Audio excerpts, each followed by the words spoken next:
DY. Patil पॉलिटेक्निकमधील शैक्षणिक आणि क्रीडा क्षेत्रात गुणवत्ता प्राप्त केलेल्या विद्यार्थ्यांचा गुणगौरव सोहळा आज उत्साहात संपन्न झाला.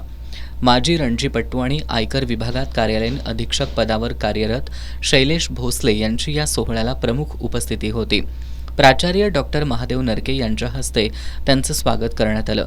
डॉक्टर नरके यांनी प्रास्ताविकातून पॉलिटेक्निकच्या दैदिप्यमान वाटचालीचा आढावा घेतला.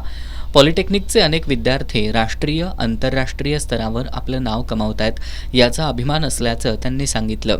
विद्यार्थ्यांनी सर्वगुण संपन्न असावं, त्यांना प्रोत्साहन मिळावं हा या कार्यक्रमाचा हेतू असल्याचं स्पष्ट करत यापुढे सुद्धा विद्यार्थ्यांच्या सर्वांगीण विकासासाठी आवश्यक ते प्रयत्न करण्यासाठी कटिबद्ध राहू अशी ग्वाही त्यांनी दिली. माजी रणजीपट्टू शैलेश भोसले यांनी उपस्थितांशी संवाद साधताना उत्कृष्ट खेळाडूला यश हाताळता आलं पाहिजे आणि अपयश पचवता आलं पाहिजे असं सांगितलं. खेळाडूनं शारीरिक आणि मानसिकदृष्ट्या सक्षम असलं पाहिजे असं सांगताना शैलेश भोसले यांनी ध्येयप्राप्तीसाठी सातत्य, संयम आणि कष्टाची जोड द्या.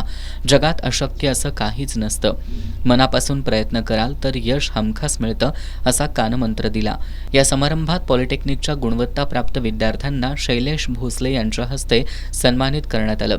यामध्ये civil, computer, mechanical, computer science या शाखांमधील सर्वोच्च शैक्षणिक गुणवत्ता प्राप्त विविध विषयांमध्ये पैकीच्या पैकी गुण मिळवणारे, पॉलिटेक्निक अंतर्गत आयोजित विविध क्रीडा स्पर्धांमध्ये यश मिळवलेले, विभागीय बॅडमिंटन स्पर्धेतील विजेता संघ, पेपर प्रेझेंटेशन, पोस्टर प्रेझेंटेशन, प्रश्नमंजुषा, प्रोजेक्ट प्रेझेंटेशन यामध्ये यश मिळवलेले विद्यार्थी-विद्यार्थिनी यांचा समावेश होता.